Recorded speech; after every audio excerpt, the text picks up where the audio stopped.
I don't even blame J.J. Abrams, to be honest. I can't. Whatever I felt about the film, it's an individual standalone piece of art, and I can't really lay all the blame on him.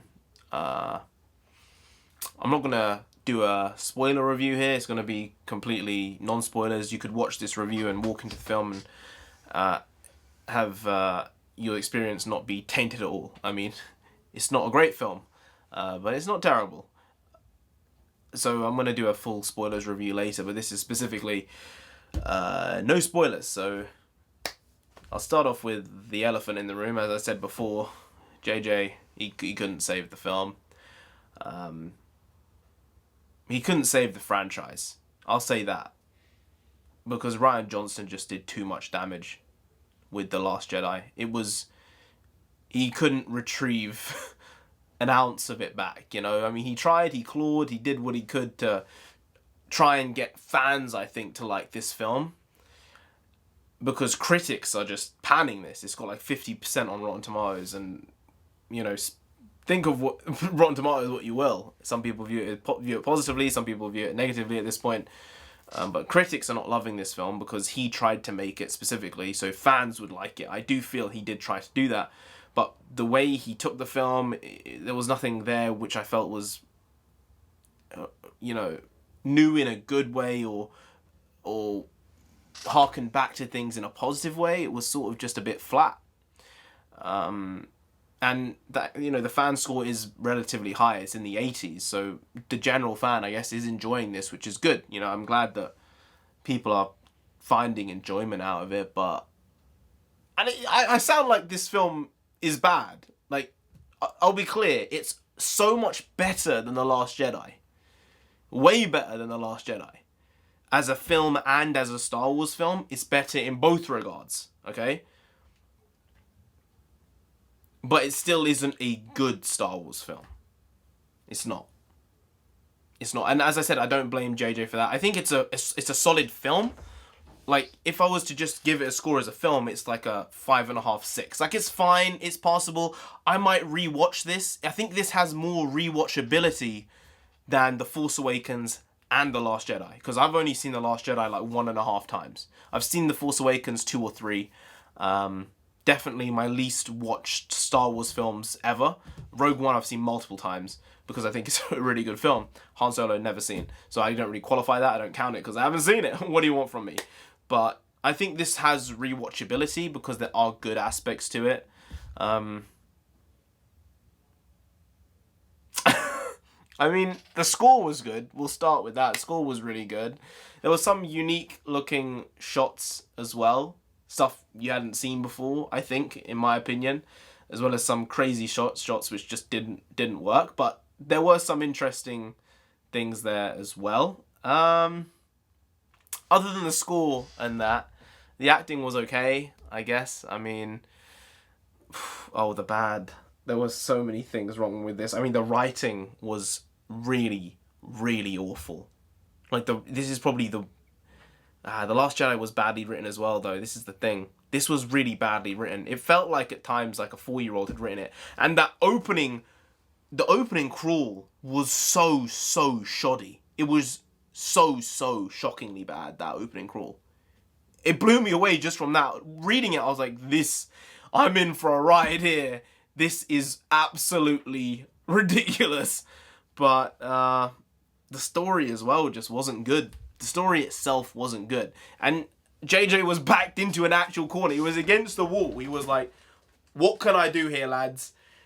Bob, I don't know where I can go with this. And Bob Iger's just like, do your best, man. I know you haven't been put in the best situation. But just soldier on through. I think that was the general gist of it. The editing wasn't that good either, which is annoying. I wish it had been a lot better. Oh my god, there were just a lot of problems with the film. And I'm not going to list them all out here in terms of the story and the writing and stuff like that, because it would probably be too long a list. And I think I need to see the film again just to get a gauge on it, as opposed to being shocked by it, or shocked in the not good ways. Like, the story was shocking, but in not good ways, like in bad ways, like very, very bad ways. Obviously, everyone knows at this point Palpatine's back. That was not really a shocker. Everyone knows, alright, Palpatine's back. He's been in all the bloody promo at this point. They basically leaked it themselves. I think everyone before that even had a clue. The parentage of Rey is sort of explained. I'm not going to go into it, even though most people are already aware of it before the films come out, because people have common sense. I just don't know.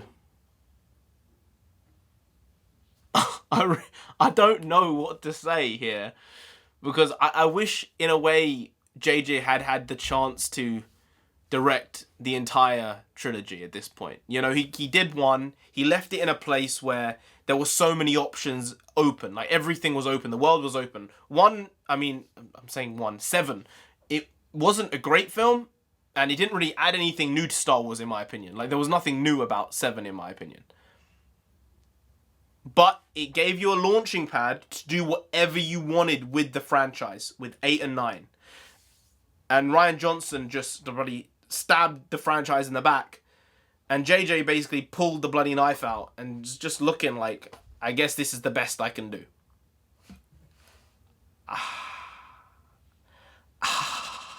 And I think there is a possibility that Star Wars is dead now.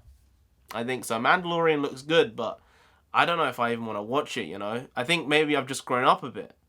And the thing is, I don't think it is that. I don't think that's the reason why. I just think they've produced bad films. The shine is just gone. It's gone. I can rewatch those old films, 1 through 6, and love all of them for specific reasons. I can't tell you what I specifically love about 7. I can't tell you what I specifically love about 8. I can tell you things I like about Rogue One. So it's not just this entire Disneyfication of Star Wars hasn't been good, because Rogue One I think was really good, and the Mandalorian is apparently good. So people saying it was the Disneyfication of Star Wars, and you know they don't know how to handle the property. They wouldn't have been able to put out those good products if they couldn't do it. But I just think the leadership might need to be changed, in my opinion. You know, Bob Iger, just look into it, man. You know, you have the power. Just like twiddle your emperor thumbs and fingers and just get KK out of there, all right? I think at this point, I've been saying for like 4 years, 5 years, put Dave Filoni in charge of Lucasfilm. Let him do it. He's put in the time. He's put in the effort. He loves the lore. It's his life. If he put Jon Favreau in charge as well. Put both of them in charge. They're nerds. They're geeks. This is their shit. Let them have it. Just say, do what you want with it. Figure out a way to make everyone enjoy an aspect of it. And I think they could do it. I really think they could do it. I just think JJ was left with an impossible task with this particular film. It seems like a really down video, but it is. It is. I mean, as I said, Star Wars is done for me, but the special effects were good. I think that Daisy Ridley was the best version of Rey in this film than in all the other ones.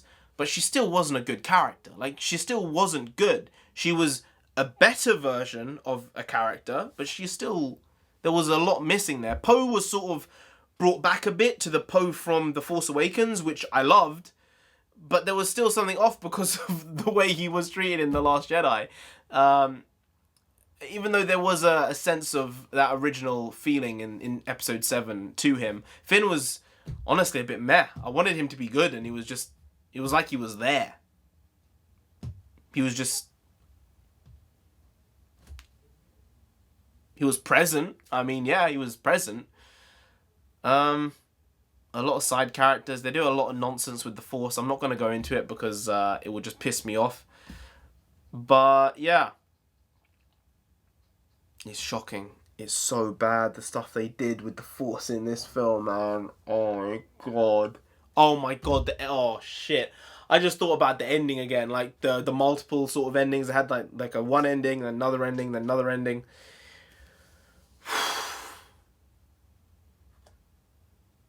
So bad. So... Oh, it's so bad.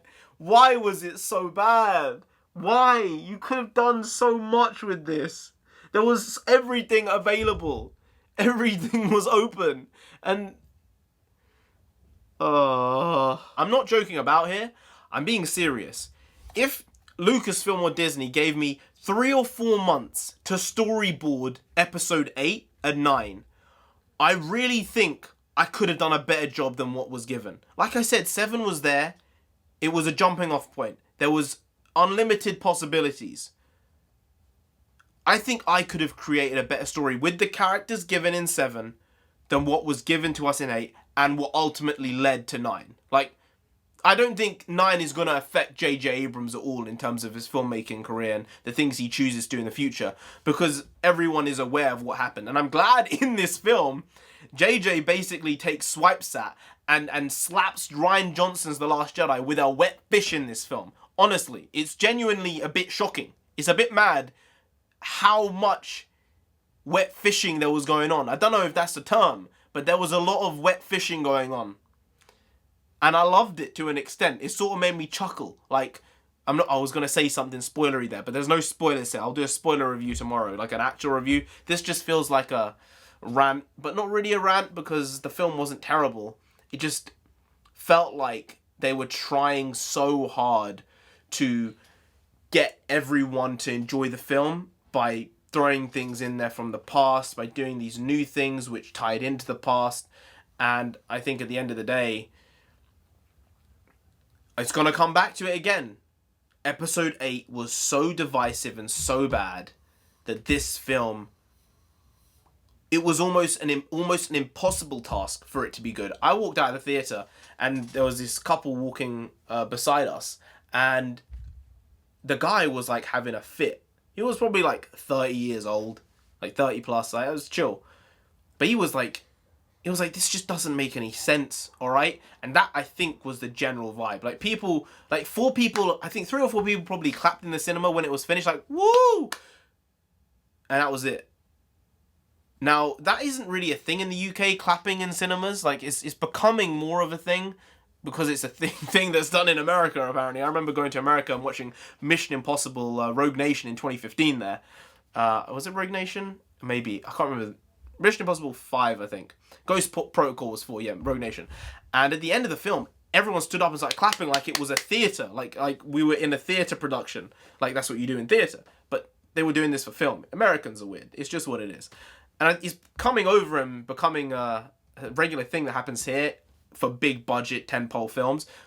Like, it happened with Infinity War. At the end of the film, everyone was, like, clapping after, like, everyone had died. Everyone was clapping. And then when Endgame, at the end of the film, it was raucous. It was absolute madness with the cheering and the clapping and the crying.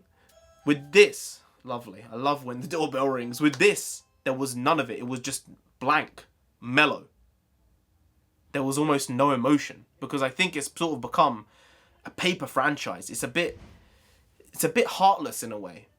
It is a bit heartless, and I want it to be good. This is the problem. I want it to be amazing, and it just isn't that. It isn't. This is obviously the end point, but the comedy as well in this film was so weirdly placed. Some of it worked, but most of it just missed the mark completely. Like, I know when they were making a joke, and no one in the theatre laughed. Like, I looked around and I was like, ooh, that didn't land at all. There's a lot of nonsense in this film. There's a few good things, but overall it just didn't work for me. And I think for a lot of Star Wars fans, it probably won't. For the average viewer, they'll probably like it, which in that case, if that's the aim and that's the goal, to try and resurrect Star Wars for the average person, then fine. But for the diehard fans, I think it is sort of past its prime. Anyway, guys, if you did enjoy this video, please do like, share, comment, and subscribe to the channel down there. If you didn't, then Palpatine himself will come after you. Well, you know, he's alive. You don't want that. You really don't. So just subscribe anyway to avoid that. I've been NarendraTheComic. You've been great. I'll see you next time. That's tomorrow. See you tomorrow. Review, full review, spoiler review tomorrow. See you tomorrow. Skadoosh.